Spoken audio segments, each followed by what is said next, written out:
E a vida continua. Capítulo 20. Trama desvendada. Patife, celerado, vociferou o agressor. Você não se afastará sem contas. Plantou-se à frente de Ernesto e barrando-lhe o passo. Você acreditava que era só acabar comigo, hein? Fique sabendo que, intentando privar-me do corpo, não obteve outra coisa senão colocar-me em sua própria casa. Vivo aqui, moro aqui, sua mulher me pertence. Fantine, de sentimento apurado, qual se achava depois de tantas refregas, implorou. Ó Desidério, estou arrependido, perdoe-me. Perdoar? Isso nunca! Estou longe do fim. Vocês me pagarão, ceitil por ceitil, miseráveis. Vocês ocultam aí na terra o sangue do crime na capa do arrependimento e julgam que conseguem lavá-lo com lágrimas falsas? Zombeteando. Ninguém morre. Vocês, bandidos que burlam a justiça do mundo, serão punidos pela justiça divina. E a justiça divina, em meu caso, sou eu mesmo. Espírito vingador, sim, sou. E quem me contestará esse direito? A superexcitação do desventurado provocava nele mesmo o corrompido pranto do ódio e era igualmente chorando que profligava. Cretinos, delinquentes, perdi a existência, meu lar, minha esposa, minha filha, e vocês esperam de mim um prêmio à crueldade com que me aniquilaram. Então vocês exterminar um homem e exigem que esse homem lhe beije as mãos? Abusam da impunidade com que a terra do sepulcro lhes cobre os atos perversos e ainda reclamam o louvor das vítimas tombadas indefesas? Ernesto soluçava.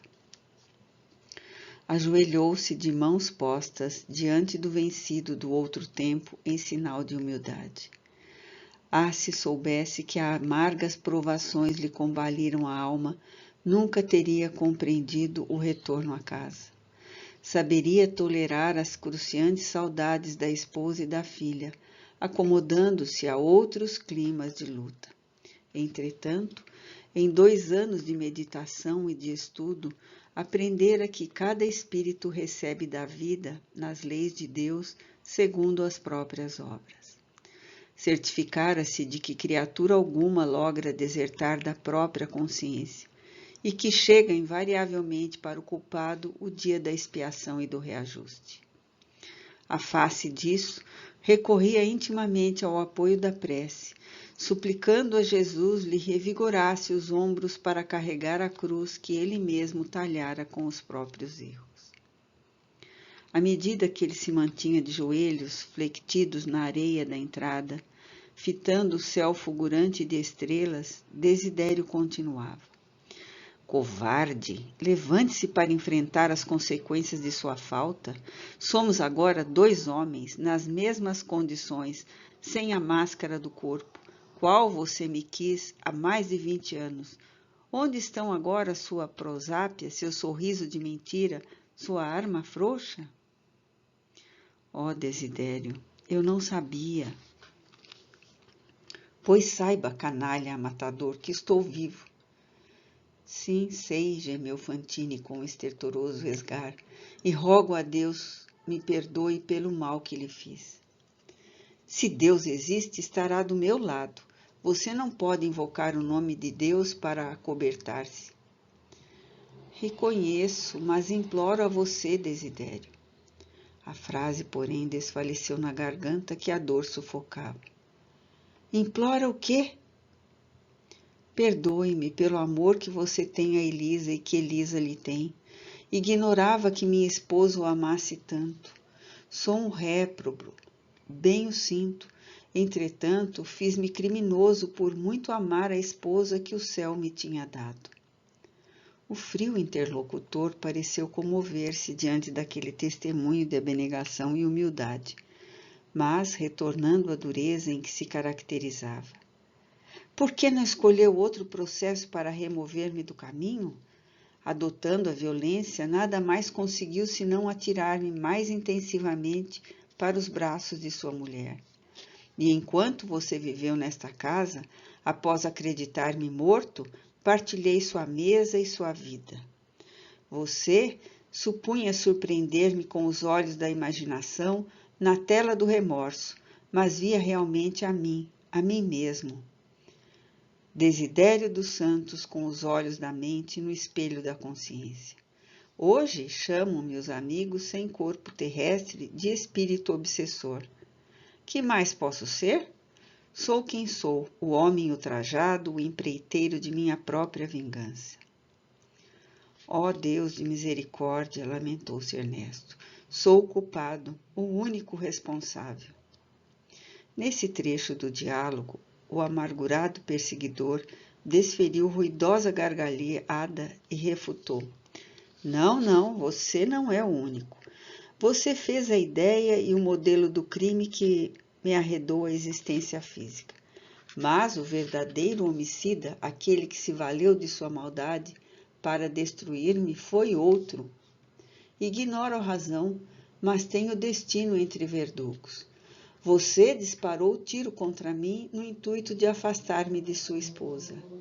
E Amâncio, aquele canalha, observando que você errara o alvo, aproveitou a ocasião a fim de eliminar-me e apossar-se da minha esposa. Amigos tenebrosos, companheiros satânicos, quem os reuniu naquela terrível manhã, à feição de dois monstros para liquidarem comigo. Recolhendo a revelação, não obstante o sofrimento que lhe revolvia as entranhas da alma, Ernesto rememorou o dia funesto em que ele e os dois companheiros se entregaram à busca de codornas. Desidério alegre e confiante, Amâncio preocupado com os dois cães especializados na descoberta e no levantamento das presas, e ele, Fantine, ensimesmado, arquitetando o delito. Recordou que Amâncio se esmerava em conduzir os cachorros absolutamente entretido com os possíveis resultados da empresa. Depois de algumas pequenas incursões pela mataria, com balásios infrutíferos. Desidério escalara um tronco de árvore velha e cravara-se entre galhos arbustos de espingarda na mira das aves em voo. Amâncio de um lado e ele Ernesto de outro, com reduzidas distâncias entre si. Ao ver Desidério sondando atentamente um dos pássaros que planava ainda longe, disparara contra ele e recuara espavorido, a ocultar-se no mundo verde, esperando os efeitos do gesto infeliz. Não percebera qualquer grito, mas sim outros tiros que atribuiu, como era óbvio, à arma de Amâncio em ação de caça. Decorridos mais de que 2 a 3 minutos, escutara os brados do companheiro chamando-o por socorro. Alarmara-se, agoniara-se, todavia arrastou-se quase até o local em que o corpo de Desidério se retorcia no fim. Transtornado, não conseguia mentalizar coisa alguma que não fosse o próprio terror diante do erro cometido, e por isso aceitou com alívio a versão imediata do amigo que anunciava em voz alta. Acidente horrível, acidente horrível, acidente. Não era aquela a suposição ideal para inocentar-se? O parceiro caçador dirigiu-lhe estranho olhar, como quem o responsabilizava sem palavras pela ocorrência, ao mesmo tempo que lhe propiciava mostras de compreensão e simpatia. De chofre lembrou-se de como o projétil lograra penetrar sob a mandíbula, ganhando a região cerebral, o que lhe causara enorme estranheza. No entanto, as circunstâncias não lhe permitiam quaisquer averiguações. Aprovara a confusão que o favorecia e como que suavizara a dor da própria consciência ao ver que populares amigos compareciam junto dele em pequenos grupos, admitindo a tese de desastre casual para o calamitoso acontecimento. Omitira deliberadamente todas as dúvidas suscetíveis de impeli-lo à confissão do próprio delito. E de alma opressa recordou-se de que após o enterro da vítima desligara-se para sempre de Amâncio, a pretexto de desgosto, e se empenhara com todas as forças de que dispunha a olvidar a esposa e a filha pequenina do assassinado, cujos gritos no dia inesquecível lhe haviam conturbado o coração, convencido qual se achava de que fora ele o réu único. Transido de assombro, Ernesto verificava que todas as cenas da tragédia se lhe reconstituíam na delicada película da memória em apenas segundos. E Desidério, como quem o via nos lances mais íntimos daquela desesperada retrospecção, insistia implacável. Lembre-se, miserável, lembre-se de como vocês dois cínicos matadores me eliminaram, como afastar-me do corpo inerte sem detestá-los? Enlouquecido de sofrimento e revolta, recusei, enojado, os braços piedosos de enfermeiros que me buscaram para que outras terras não sei, já que outra vida me surpreendia. Depois da morte, não a desejava senão para a desforra. Ainda assim, você não me encontra mais na furiosa versão dos primeiros tempos, conquanto meu ódio ainda tenha suficiente reservas de fogo e fel para despejar-lhe no espírito. Avalanchas de provação se abateram sobre mim. Entretanto, você, o suposto homem de bem, receberá agora no tribunal da sua consciência, por minha vingança máxima, o peso inexorável de minhas acusações. Prosseguindo num misto de crueldade, pranto, nojo e dor. Pense no martírio com que me reaproximei, desencarnado da esposa jovem e da filha ainda tenra, para ver Amâncio, o assassino, senhorear-lhe a existência. Ah, Fantine, acredita você que a princípio eu quisesse tanto a sua mulher? Não. Eu era um homem sem qualquer princípio religioso e por este motivo sem qualquer orientação definida. Possuía uma esposa e uma filha que adorava e punha meus olhos sobre Elisa à maneira de um tolo entusiasmo por ver-me distinguido pelas atenções de tão devotada e distinta mulher. Contudo, em vez de uma palavra franca de companheiro capaz de impor-me o lugar justo, você, ralado de ciúme, tentou abater-me como a limária no campo. Com isso, você, Ernesto, me transfigurou numa fera sem a jaula dos ossos, abominando o invasor de meu lar, pois Amâncio deu-se pressa em desposar Brígida, a moça que eu deixara viúva e inexperiente. Eu sentia em meu antigo refúgio caseiro a presença de um inferno que me expulsava. Batido à maneira de um cão, escorraçado e sem dono, sem a companheira que me retirou da lembrança e sem a filha que devia beijar meu algoz por segundo pai, vagueei pelas estradas de ninguém, entre as maltas das trevas, até que me instalei definitivamente ao pé de Elisa, sua mulher, cuja silenciosa ternura me chamava insistentemente. Aos poucos, do ponto de vista do espírito, ajustei-me a ela, como o pé ao sapato, e passei a amá-la com ardor, porque ela era a única criatura da terra que me guardava na memória e no coração. Ante a pausa de Desidério, que se impunha a curto silêncio para repouso, Ernesto quis implorar piedade, mas não pôde. O verbo esmoecera-lhe na garganta asfixiada de desespero, enquanto lhe tremeram todas as fibras da alma, qual condenado, ouvindo o próprio libelo sem possibilidade de qualquer defensiva. O adversário refizera-se e investia. Tudo isso por quê? Porque o remorso deformou a sua vida mental de homem. Você, desde a empreitada ominosa em que perdi meu corpo, andou buscando incessantemente uma fuga impossível. Mergulhou o espírito em negócios e rendas, compromissos e corretagens, viajando e viajando sem procurar saber se a esposa e sua própria filha eram almas necessitadas de assistência e carinho. Tudo isso fez de minha afeição por Elisa mais que afeição terrestre. Obsessor. Oh, sim, sou, mas sou também servidor incondicional de quem leva seu nome e aguentou sua frieza de coração. Aprendi com sua mulher a paciência e o silêncio para esperar e esperar. Você soube algum dia das enfermidades de sua filha na infância? Conheceu-lhe as duras tentações nos dias primeiros da juventude? Sabe que rapazes insensíveis lhe abusaram da confiança? Por acaso enxergou alguma vez as lágrimas ardentes que lhe queimaram o rosto, depois dos pontapés daqueles mesmos jovens desalmados que lhe prometiam lealdade e ternura? Ah, Fantine, Fantine, você nunca desceu a faixa de suplícios do seu mundo doméstico, mas eu sei que calvários foram transportes pela mulher que envelheceu gemendo e pela outra que se desenvolveu chorando. A que títulos retornou a esta casa? Colher um amor que não plantou? Pedir contas?